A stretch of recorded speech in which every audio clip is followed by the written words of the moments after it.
সবাইকে ওয়েলকাম জানাই বড় সায়েন্স ইউটিউব চ্যানেলে। আমি সোমনাথ। যত সময় বেস্ট নয় তত সময় রেস্ট নয়। তো ইতিমধ্যে তোমরা বাংলা পরীক্ষা দিয়ে দিয়েছো। বাংলা পরীক্ষা নিয়ে অনেকের কোশ্চেনের একটুখানি প্রবলেম হয়েছে শুনলাম। আগামীকাল রয়েছে ইংলিশ পরীক্ষা এবং তারপরে সায়েন্সের স্টুডেন্টের পরীক্ষা শুরু হয়ে যাচ্ছে। সেখানে রয়েছে ফিজিক্স পরীক্ষা, প্রথম পরীক্ষা। গত বছর আমি তোমাদের ফিজিক্সের উপর সাজেশন দিয়েছিলাম, সেখানে 30 থেকে 40 নম্বরের মতন কমন আসছিল। এবারও আমি আবার বলবো যে কিছু কিছু ইম্পর্টেন্ট কোশ্চেন নিয়ে আসছি তোমাদের জন্য। লাস্ট টাইম সাজেশন তোমরা সেগুলো একটু দেখে নাও খুব মনোযোগ সহকারে। ফিজিক্সের তো ওইভাবে সাজেশন হয় না, তা তোমরা আশা করি তোমরা সবাই ভালো করে সারা বছর বইটা পড়েছো। আর যারা লাস্ট কয়েকদিন পড়ে তাদেরও কোনো প্রবলেম নেই। দেখো যে তোমরা এর ভিতরে কোন কোশ্চেনগুলো মিস করে গেছো, সেই কোশ্চেনগুলো পরীক্ষার আগের দিন অবশ্যই মনোযোগ সহকারে দেখে যাও। আর এর পিডিএফ আমি আমার টেলিগ্রাম গ্রুপে দিয়ে দেবো। পিডিএফটা ওপেন করতে গেলে একটা পিন লাগবে 6 সংখ্যার, সেই পিনটা আমি আমার ভিডিওতে বলে দেবো। আবারও বলছি, গতবার যে প্রবলেমটা হয়েছিল 6 সংখ্যার পিন লাগবে পিডিএফটা ওপেন করতে গেলে। সেই 6 সংখ্যার পিন ভিডিওটার প্রথমে দেখবে দুটো বলছি, আবার পরে দুটো বলছি, আবার দেখবে শেষের দিকে কিংবা কোনো একটা সময় আমি দুটো তোমাদের পিন বলে দিচ্ছি। টোটাল 6 সংখ্যার পিন দুটো দুটো দুটো দুটো করে বলবো। প্রথমে যে দুটো দেখাবো সেই দুটো প্রথমে লিখতে হবে, তারপরে দুটো লিখতে হবে, তারপরে দুটো লিখতে হবে। এইভাবে লিখলে, আর টেলিগ্রাম গ্রুপের লিঙ্ক ডেসক্রিপশন বক্সে দিয়ে দিলাম। অবশ্যই তোমরা সম্পূর্ণ ভিডিওটা দেখে নাও। এবার যাবো মোবাইল ডিসপ্লেতে, আর ভিডিওটা ভালো মনোযোগ সহকারে শুনবে যে আমি কোনগুলো বেশি ইম্পর্টেন্ট করে তোমাদের জন্য এবছর বলছি, সেগুলো বেশি ইম্পর্টেন্ট রয়েছে তোমাদের এবছরের জন্য। তো চলো মোবাইল ডিসপ্লেতে যাওয়া যাক। মোবাইল ডিসপ্লেতে চলে আসছি। হয়তো আমার পিছনে ব্যাকগ্রাউন্ডে কিছু আওয়াজ পেতে পারো, সেটা তোমরা কোশ্চেনগুলো মনোযোগ সহকারে শুনবে এবং আমি কোন কোশ্চেনগুলো বেশি ইম্পর্টেন্ট বলছি সেটাও তোমরা শুনে নেবে। দেখবে ডিসপ্লেতে আমি পাসওয়ার্ড দেখিয়ে দিচ্ছি, সেটা তোমরা ভালো করে দেখে নেবে, ঠিক আছে? আবার দেখো, সবার প্রথম কোশ্চেন হচ্ছে কুলম্বের সূত্র এবং তার ভেক্টর রূপ। এটা খুব ইম্পর্টেন্ট কোশ্চেন রয়েছে, মানে 50-50% চান্স রয়েছে ভেক্টর রূপটা দেওয়ার, ঠিক আছে? এবার পাশে পরবর্তী কোশ্চেন, তড়িৎ প্রাবল্যের সংজ্ঞা দাও এবং একটি স্থির আধানের জন্য উৎপন্ন তড়িৎ ক্ষেত্রের মান, ঠিক আছে? এই তড়িৎ ক্ষেত্রের মান শুধুমাত্র স্থির আধানের জন্য না, বিভিন্ন ধরনের কোশ্চেনও দিতে পারে। আমি নিচে ধরো একটা কোশ্চেনের আমি দিয়ে দিয়েছি। এই ধরনের কোশ্চেন আরও 3-4টে প্র্যাকটিস করে যাবে, হয় লংয়ে পেয়ে যাবে, না হলে শর্টে পেয়ে যাবে।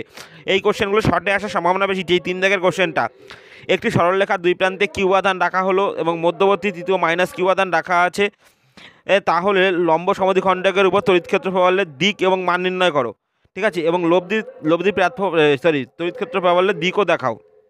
এই কোশ্চেনটা এইভাবে না দিয়েও ঘুরিয়ে আর একভাবে দিতে পারে যে লম্ব সমদ্বিখণ্ডকের উপর তড়িৎ ক্ষেত্র প্রাবল্য কিংবা তড়িৎ বিভব নির্ণয় করো। এটাও তোমরা ভালো করে পড়ে যাবে। বলছি, একটি সুষম গোলকের বাইরের বিন্দুতে তড়িৎ প্রাবল্য নির্ণয় করো এবং আধানটি কেন্দ্রে কত আধান সঞ্চিত আছে সেটা বের করো, ঠিক আছে? এটা খুব ইম্পর্টেন্ট কোশ্চেন। এবার আসি পরবর্তী কোশ্চেন, বলরেখাগুলো কি? তড়িৎ বলরেখা কখনো পরস্পরকে ছেদ করে না কেন, ঠিক আছে? তারপর দেখো, স্থির তড়িতের ক্ষেত্রে গাউসের উপপাদ্যটি বিবৃত করো। গতবার গাউসের উপপাদ্যটি বিবৃত করো হয়তো দিয়েছিল গতবার, কিংবা তার আগের বার দিয়েছিল। যদি গতবার দিয়ে থাকে এই কোশ্চেনটা বিবৃত করো দিয়ে দেবে না, তাহলে তোমাদের কোনো গাউসের উপপাদ্যের অ্যাপ্লিকেশান দেবে, ঠিক আছে? গাউসের সূত্র যেমন আমি নিচে একটা দিয়ে দিয়েছি, দেখো, গাউসের সূত্রের সাহায্যে সুষম পরিবাহীর নিকটতম কোনো বিন্দুতে তড়িৎ ক্ষেত্র প্রাবল্যের মান এবং অভিমুখ নির্ণয় করো। তার থেকেও যে সেকেন্ড কোশ্চেনটা আছে সেইটা হচ্ছে বেশি ইম্পর্টেন্ট। গাউসের উপপাদ্যের সাহায্যে তড়িৎ আহিত, এটা একটু তাহিত লেখা রয়েছে, এটা স্পেলিং মিস্টেক আছে, ঠিক করে নেবে। পাতলা খোলকের বাইরে এবং ভেতরে তড়িৎ ক্ষেত্র প্রাবল্য নির্ণয় করো। এবার দেখো 7 দাগের কোশ্চেনটা, তড়িৎ বিভব বলতে কি বোঝো? তড়িৎ প্রাবল্য এবং বিভবের মধ্যে সম্পর্ক। এই পার্টটা খুব ইম্পর্টেন্ট, তড়িৎ ক্ষেত্র এবং বিভবের মধ্যে সম্পর্ক। তারপর বলেছে কোনো বিন্দুতে তড়িৎ বিভব শূন্য হলেও ওই বিন্দু তড়িৎ ক্ষেত্র প্রাবল্য অবশ্যই কি শূন্য হবে? যুক্তিসহ উত্তর দাও। এটা খুব ইম্পর্টেন্ট পার্ট, এই পার্টটা খুব ইম্পর্টেন্ট পার্ট। এইরূপ কোন ক্ষেত্রে ঘটতে পারে সেটা ব্যাখ্যা করো। এবার দেখো, সমবিভব তলটা তোমাদের ইম্পর্টেন্ট, কারণ লাস্ট 2-1 বছর আমাদের সমবিভব তলের উপর সেরকমভাবে কোনো কোশ্চেন দেয়নি। সমবিভব তল কাকে বলে, এর বৈশিষ্ট্য লেখো। প্রমাণ করো তড়িৎ বলরেখা সমবিভব তলকে লম্বভাবে ছেদ করে এবং সমবিভব তলের একটি বিন্দু অন্য বিন্দুর আধান সরানোর জন্য কোনো কাজ করতে হয় না, ঠিক আছে? এই কোশ্চেনটা আরও একভাবে দিতে পারে। ধরো একটি আধান কিউ নিলাম, অন্য একটি আধান কিউ2 নিলাম, একটি আধান কিউ2 নিলাম, এইখান থেকে কোনো কাজ করতে হচ্ছে না, তাহলে এটা কী ধরনের তল, এটাও দিতে পারে। বলেছে তড়িৎ দ্বিমেরু কি? তড়িৎ দ্বিমেরু এবং চুম্বক দ্বিমেরু দুটো কোশ্চেন ইম্পর্টেন্ট, কারণ দ্বিমেরুর উপরে লাস্ট 2 বছর কোনো কোশ্চেন দেয়নি সেইভাবে, ঠিক আছে? তড়িৎ দ্বিমেরু কি এবং দ্বিমেরু ভ্রামক কাকে বলে? তড়িৎ দ্বিমেরু ভ্রামকের অক্ষের উপর কোনো বিন্দুতে তড়িৎ ক্ষেত্র প্রাবল্য নির্ণয় করো। এবার বলেছে, কোনো সুষম তড়িৎ ক্ষেত্রের একটি তড়িৎ দ্বিমেরু স্থাপন করা হলে তার উপর ক্রিয়াশীল টর্কের মান কত? এই যে লাস্ট পার্টটা যেটা বলে দিয়েছি সেটা হেভি ইম্পর্টেন্ট, ঠিক আছে? এটা লিখে দাও, হেভি ইম্পর্টেন্ট কোশ্চেন। এবার বলেছে দুটি ধারকের সমান্তরাল এবং শ্রেণী সমবায় যুক্ত করা হলো, তাহলে যথাক্রমে সিএস আর সিপি কত হবে? সিরিজ আর প্যারালালে কীভাবে ধারকত্ব নির্ণয় করো। এটা কমন কোশ্চেন, ঠিক আছে? মাঝে মাঝে এই কোশ্চেনটা শুরু করে। তারপর দেখো, এখান থেকে একটা অঙ্কের ডেমো দিয়েছে। এই ধরনের অঙ্ক সবথেকে বেশি পরিমাণে দেয় এই চ্যাপ্টারের উপরে, যে 20 মাইক্রোফ্যারাডের ধারকের 20 বিভবের আহিত করা হলো, সেটি 10 মাইক্রোফ্যারাডে আহিত করা হলে এই অবস্থায় বিভবের ও ধারক দুটির শক্তির অনুপাত নির্ণয় করো। ঠিক আছে, সাধারণ বিভব এবং ধার দুটি শক্তির অনুপাত নির্ণয় করো। এবার বলেছে 12 দাগ দেখো, ধারকত্বের কোন কোন বিষয়ের উপর নির্ভর করে? পরাবৈদ্যুতিক মেরুকরণ কি? এটি সমান্তরাল পাত দ্বারকে সঞ্চিত স্থির শক্তির রাশিমালা নির্ণয় করো। এবার বলেছে দুটি সমান্তরাল পাত ধারকের মধ্যে একটির কাচ ফলকে রাখা হলে ধারকত্ব কমবে না বাড়বে, এটি ব্যাখ্যা করো। ঠিক আছে, একটি কমবে না বাড়বে, এটি ব্যাখ্যা করো। তারপর বলেছে প্রমাণ করো তড়িৎ প্রেরক গোলকের ধারকত্ব ব্যাসার্ধের সমানুপাতিক, অথবা এই কোশ্চেনে যদি অনুরূপে দেয় লিখবে অন্তর্বাহিত পরিবাহী ধারকত্বের রাশিমালা নির্ণয় করো। এবার আসি পরের পার্টটা, যে ওহমের সূত্র এবং কারশফের সূত্র, যেই চারটা রয়েছে 8। এর আগে তোমাদের কিছু বলেনি, এর দুটো পার্ট আসবে ভিডিওটা। কালকে সকালের মধ্যে তোমরা আর একটা পার্ট পেয়ে যাবে, কালকে দুপুর 12টার মধ্যে তোমরা একটা পার্ট পেয়ে যাবে। ঠিক আছে, তার আগে এই পার্টটার কোশ্চেনগুলো তোমরা দেখতে থাকো একদিন ধরে, তার মধ্যে তোমাদের সেকেন্ড পার্ট দিয়ে দেবো, কারণ ভিডিওটা নাহলে অনেক বড় হয়ে যাবে। বলেছে ইলেকট্রনের সচলতা কি? ঠিক আছে, এগুলো শর্টের ভিতর কিংবা লেজুর কোশ্চেনের মধ্যে দিতে পারে। এবং এর রাশিমালা নির্ণয় করো।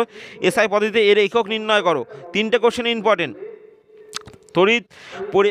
তড়িৎ পরিবাহী যুক্ত মুক্ত ইলেকট্রনের বিচলন বেগের ধারণা থেকে ওহমের সূত্রটি নির্ণয় করো। এটা খুব ইম্পর্টেন্ট। দেখো এর অথবা কোশ্চেন কি আসতে পারে? বিচলন বেগের ধারণা থেকে পরিবাহী বিভব পার্থক্য এবং প্রবাহ মাত্রা সম্পর্ক প্রতিষ্ঠা করো। দেখাও যে একাধিক রোধ শ্রেণী এবং সমান্তরাল সমবায় যুক্তর ক্ষেত্রে কোনটি রোধ ক্ষুদ্রতর হবে? অনুরূপ কোশ্চেন, দুটি রোধককে শ্রেণীতে যুক্ত করলে এবং সমান্তরালে যুক্ত করা হলো, কোনটি রোধকের মান অপেক্ষা ছোট হবে প্রমাণ করো। রোধটি প্রতিটি রোধক অপেক্ষা মান হবে ছোট হবে, এটা প্রমাণ করো। ঠিক আছে, তারপর দেখো শান্ট কি? শান্টযুক্ত গ্যালভানোমিটারের মধ্যে দিয়ে, শান্টের কোশ্চেনটাই হচ্ছে ইম্পর্টেন্ট, কারণ লাস্ট বছর একটা দেয়নি এখান থেকে কোশ্চেন। শান্ট কি? শান্ট হচ্ছে গ্যালভানোমিটারের মধ্যে তড়িৎ প্রবাহ মাত্রা নির্ণয় করো। এর অথবা কোশ্চেন কি দেবে? বিভব চিত্রের সাহায্যে দেখাও যে গ্যালভানোমিটারে শান্টের ব্যাখ্যা ব্যবহার করো এবং শান্টের প্রবর্ধক গুণক কি? এই পার্টটা সবথেকে ইম্পর্টেন্ট শর্টের মধ্যে। এবং গ্যালভানোমিটার সমান্তরাল সমবায়ে কতগুলো শান্ট যোগ করলে মূল প্রবাহ 1/n হবে। এটা কী হবে? কতগুলো শান্ট হবে এটা। ঠিক আছে, স্পেলিং মিস্টেক আছে, এটা হবে কি? শান্ট হবে। ঠিক আছে, শান্ট যোগ করলে প্রবাহিত হবে।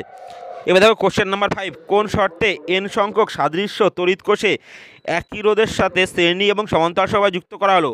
উভয় ক্ষেত্রে পরিবাহীর মধ্যে যে তড়িৎ প্রবাহ মান কি সমান হবে? ব্যাখ্যা করো। ঠিক আছে, এবার আসি কারশফের সূত্র বিবৃত করো। এই সূত্রটির সাহায্যে এই পরের যে কোশ্চেনটা আছে সেটা খুব ইম্পর্টেন্ট। এই সূত্রের সাহায্যে তড়িৎ আধানের সংরক্ষণ ব্যাখ্যা করা যায় কিনা দেখো। দ্বিতীয় সূত্র এবং সূত্রটি সংক্ষিপ্তভাবে ব্যাখ্যা করো এবং এই সূত্র শক্তি সংরক্ষণ সূত্র ব্যাখ্যা করে, এটি লেখো। হুডেস্টন ব্রিজের প্রশমিত অবস্থার শর্তে কারশফের সূত্রের সাহায্যে নির্ণয় করো। হুডেস্টন ব্রিজের কার্যনীতি, এটা খুব একটা বেশি ইম্পর্টেন্ট না, কিন্তু লাস্ট যে কোশ্চেনটা আছে সেটা ইম্পর্টেন্ট। হুডেস্টন ব্রিজের নীতি বর্তনীতে গ্যালভানোমিটারের তড়িৎ প্রবাহ না হওয়ার শর্ত নির্ণয় করো। ঠিক আছে, এবার বলেছে বৈদ্যুতিক কোষের তড়িৎচালক বল নির্ণয় করার জন্য ভোল্টমিটার অপেক্ষা পোটেনশিওমিটার কেন অধিগ্রহণ করে, মানে বেশি দেওয়া হয়, বেশি গুরুত্ব দেওয়া হয়, সেটা ব্যাখ্যা করো। পোটেনশিওমিটারের দীর্ঘ লম্বা সরু তার কেন ব্যবহার করা হয়? ঠিক আছে, 9 দাগের কোশ্চেন, মিটার ব্রিজের সাথে এইখানে যে অঙ্কটা আছে, অঙ্কগুলো আমি বলেছি দেখো। মিটার ব্রিজ থেকে কি করে অজানা রোধ পরিমাপ করা হয়, সূত্রটি রাশিমালা লেখো। ঠিক আছে, এবার সে মিটার ব্রিজের প্রান্তীয় ত্রুটি, এই কোশ্চেন লাস্টের পার্টটা বেশি। প্রান্তীয় ত্রুটি বলতে কি বোঝো সেটা লেখো। পোটেনশিওমিটারের সাহায্যে তড়িৎচালক বল কীভাবে মাপা যায়, চিত্রের সাহায্যে ব্যাখ্যা করো। পোটেনশিওমিটারের মূলনীতি বা কার্যনীতি বিবৃত করো। আর কীভাবে বিভব প্রভেদ মাপা হয়। এবার আসি পরের পার্ট, তড়িৎ চুম্বকত্ব, যেখান থেকে তোমাদের 8 নাম্বার দেবে পরীক্ষায়। ঠিক আছে, এইখানে দেখো 7-8টা কোশ্চেন, দেখো প্রত্যেকটায় মোটামুটি 8 থেকে 10টা কোশ্চেন আমি দিয়েছি। এবার দেখো, কোনো ঋজু পরিবাহী তারের তড়িৎ প্রবাহের দরুন চুম্বক ক্ষেত্ররেখা কোন দিকে হবে ব্যাখ্যা করো। সেক্ষেত্রে চুম্বক ক্ষেত্ররেখাগুলি অঙ্কন করে দেখাও। প্রবাহের তড়িৎ চুম্বকীয় এককের সংজ্ঞা দাও এবং অ্যাম্পিয়ারের সাথে এটা সম্পর্ক কি। এই কোশ্চেনটা মাঝখান দিয়ে খুব একটা ইম্পর্টেন্ট, এটা ইম্পর্টেন্ট রয়েছে। ঠিক আছে, এবার দেখাও যে অ্যাম্পিয়ার রোধের কমিয়ে প্রাথমিক রোধ 1/n অংশ করা হলে পরিসর হবে n গুণ। ঠিক আছে, এটা ইম্পর্টেন্ট। চুম্বক বলরেখার বৈশিষ্ট্য লেখো এবং চুম্বক বলরেখার সাহায্যে কিভাবে চুম্বক ক্ষেত্র করা হয় এবং কেন করা হয়। ঠিক আছে, একটি প্রবাহযুক্ত কুণ্ডলীতে চুম্বক দ্বিমেরুর উন্নয়ন আচরণ ব্যাখ্যা করো। চুম্বক ভ্রামক কি। এবার দেখো, গতবার বার্নস-চাভার্স ল দিয়ে দিয়েছিল, বার্নস-চাভার্স লয়ের এই দুটো কোশ্চেন এবার দিতে পারে। বার্নস-চাভার্স সূত্রটি দীর্ঘ ঋজুতারের কোনো বিন্দুতে বৃত্তাকার তারের চুম্বক আবেশ নির্ণয় করো। দুটো যে দীর্ঘ ঋজুতার আর বৃত্তাকার তারের ক্ষেত্রে, এবং বৃত্তাকার প্রবাহীর মধ্যে দিয়ে তড়িৎ প্রবাহের দরুন বৃত্তের কোনো বিন্দুতে চুম্বক ক্ষেত্রের রাশিমালা নির্ণয় করো। একটি তড়িৎবাহী টরয়েডের অভ্যন্তর এবং বাইরের চুম্বকক্ষেত্রের রাশিমালা নির্ণয় করো। তারপর হচ্ছে সাইক্লোট্রন কম্পাঙ্ক কি, এটা ইম্পর্টেন্ট টপিক, কারণ এই টপিকটা দিয়ে লাস্ট 3-4 বছরে কোনো কোশ্চেন দেয়নি। সাইক্লোট্রন কম্পাঙ্ক কি, এর রাশিমালা নির্ণয় করো। সাইক্লোট্রন কম্পাঙ্ক ব্যবহার করে কোনো স্থানের কোন স্থান দিকে যাওয়া যায় সেই ইলেকট্রনের গতিপথ বিচ্যুত না ঘটলে আমরা কি নিশ্চিতভাবে বলতে পারি সেখানে চুম্বকক্ষেত্র নেই। এই যে কোশ্চেনটা আছে এটাও ইম্পর্টেন্ট। লেঞ্জের রাশিমালা লেখো, ব্যাখ্যা করো। অথবা কি আসতে পারে এই কোশ্চেন, একই সাথে উপস্থিত সুষম চুম্বকক্ষেত্র এবং সুষম তড়িৎক্ষেত্রের গতিশীল একটি আধানের উপর ক্রিয়াশীল বল কত, কোন ক্ষেত্রে এই বল সর্বাধিক হবে ও সর্বনিম্ন হবে আচরণ করো। শক্তি সংরক্ষণ সূত্রের সাহায্যে লেঞ্জের সূত্রটি ব্যাখ্যা করো।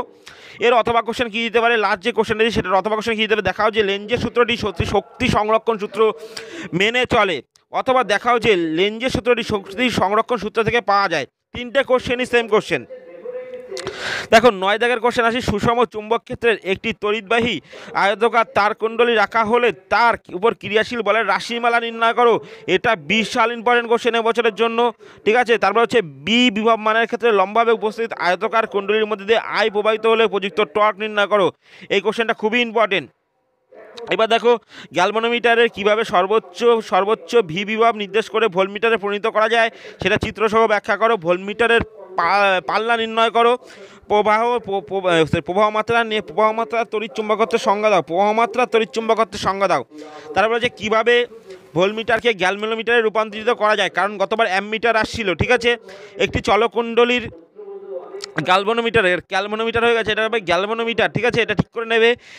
গ্যালভানোমিটারের প্রবাহের সুবিধা এবং বিভেদ সুবিধার সংজ্ঞা দাও। একটি চলকুণ্ডলীর গ্যালভানোমিটারের ঝোলানো তারের প্রতি একক ক্ষেত্রে কোণের প্রত্যয়ন কে হলে গ্যালভানোমিটারের সুবিধার রাশিমালা নির্ণয় করো, ঠিক আছে। 12 দাগের কোশ্চেনটা হচ্ছে আপেক্ষিক চুম্বক ভেদ্যতা বলতে কী বোঝো। চুম্বক ভেদ্যতা এবং আপেক্ষিক চুম্বক ভেদ্যতার মধ্যে সম্পর্ক। একটি চুম্বক পদার্থের চুম্বক ভেদ্যতা এবং চুম্বক প্রবণতার সংজ্ঞা দাও। চুম্বক ভেদ্যতা এবং চুম্বক প্রবণতার মধ্যে সম্পর্ক নির্ণয় করো। এবার সেই 13 দাগের কোশ্চেন, কোনো স্থানে বিনীত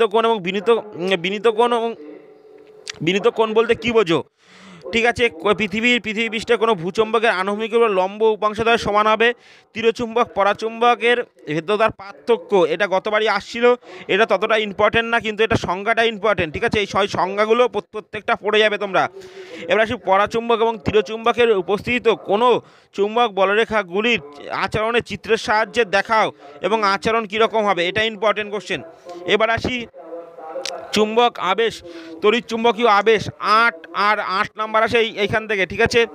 কোন নিয়ম প্রয়োগ করে গতি ও তড়িৎচালক বলের ওইমুখ নির্ণয় করা হয়, নিয়মটি লেখো। অথবা কোশ্চেন কী দেবে, ফ্লেমিংয়ের বামহস্ত নিয়ম বিবৃত করো।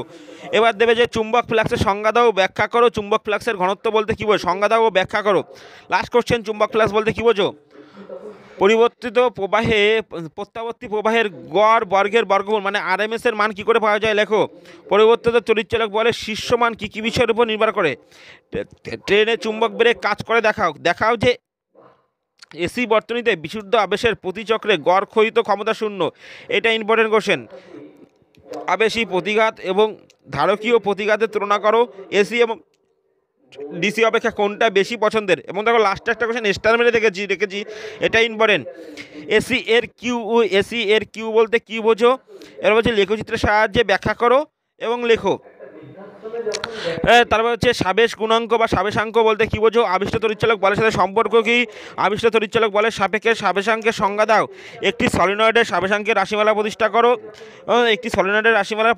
তারপর বলছে একটি সলিনয়েডের সাবেশাঙ্কের রাশিমালা প্রতিষ্ঠা করো। অথবা কী দেবে, একটি সলিনয়েডের রাশিমালা প্রতিষ্ঠা, টরয়েডে দিতে পারে। দেখো এই ধরনের অঙ্ক লাস্ট কয়েক বছর দেয়নি, এটা খুব ইম্পর্টেন্ট অঙ্ক। 50 হার্টজ কম্পাঙ্কের লাইনের পরপর প্রবাহের ওইমুখ উল্টে যায় কেন। এবং এসি উৎসের তাৎক্ষণিক তড়িৎচালক বল ই হলে দেখাও যে RMS ভোল্টেজ কত এবং উৎসের কম্পাঙ্ক কত, ঠিক আছে। এল সাবেশাঙ্ক বিশিষ্ট একটি আবেশের দুই প্রান্তের উৎসের ই সাইন ওমেগা টি এই প্রয়োগ করা হলে গাণিতিকভাবে এটা প্রকাশ করতে বলছে এবং তার দশাপার্থক্য বলেছে π/2 পিছিয়ে থাকে কেন, এটা লিখতে বলেছে। এলসিআর অনুনোদন বলতে কী বোঝো, এর জন্য প্রয়োজনীয় শর্তটি লেখো। এবং দেখো স্টার দিয়ে একটা কোশ্চেন লিখে রেখেছি, এলসিআর বর্তনীকে গ্রাহক বর্তনী বলা হয় কেন। ট্রান্সফারের গঠন এবং কার্যনীতি বর্ণনা করো। ট্রান্সফারের রূপান্তর গুণক বলতে কী বোঝো। তারপরে বলেছে এল এর মান LMH। তারপরে বলেছে যে মাইক্রো এমএইচ। তারপরে বলেছে পরবর্তী প্রবাহের ভোল্টেজ 50 হার্টজ হলে উল্লেখিত আবেশের প্রত্যেকটা বের করতে বলেছে তোমাদের এখানে। তারপরে লাস্ট কোশ্চেনটাও ঠিক একই রকম, এই কোশ্চেনটা কিন্তু খুব ইম্পর্টেন্ট কোশ্চেন, 12 দাগের কোশ্চেনটা। এবার আসি লাস্ট তোমাদের কোশ্চেন রয়েছে লাস্ট যে পার্ট রয়েছে তড়িৎচুম্বকীয় তরঙ্গ, সরণ বা ভগ্ন প্রবাহ এবং এর প্রয়োজনীয়তা কী, সরণ প্রবাহ বলতে কী বোঝো। এবার বলেছে তড়িৎচুম্বকীয় তরঙ্গের কোন কোন রাশির কম্পিত হয়, তড়িৎচুম্বকীয় তরঙ্গের বৈশিষ্ট্য। তারপর বলেছে তড়িৎচুম্বকীয় তরঙ্গের ভেক্টর, চুম্বক এবং গতির ঐমুখের পরস্পরের চিত্র অঙ্কন দেখাও। সাফিক্সে 0 হবে, এটা উপরে হয়ে গেছে। আর μ0 সাহায্যে তরঙ্গের গতির ব্যাখ্যা করো, ঠিক আছে। কম্পাঙ্ক, তারপর অথবা কোশ্চেন কী হবে, এক্স অক্ষ বরাবর আগমনী তড়িৎচুম্বকীয় তরঙ্গের লেখচিত্র সাহায্যে প্রকাশ করো। এই চিত্রের কম্পিত চুম্বক ক্ষেত্রর দিকে স্পষ্ট করো, সেটা লেখো। তারপর বলেছে দুটি চুম্বক তরঙ্গের নাম লেখো এবং যাদের ধর্ম এবং বৈসাদৃশ্য লেখো। পরবর্তী ভিডিওতে তোমাদের দেখাবো আলোর কোশ্চেন দেবো, ঠিক আছে। পরবর্তী ভিডিওতে তোমাদের আলো থেকে বাকি পাঠ্যক্রমের কোশ্চেন দেবো। আশা করি তোমাদের ভালো হবে এবং তোমরা খুব ভালো করে বই পড়ো। খুব তাড়াতাড়ি দেখা হবে আবার নতুন ভিডিওতে।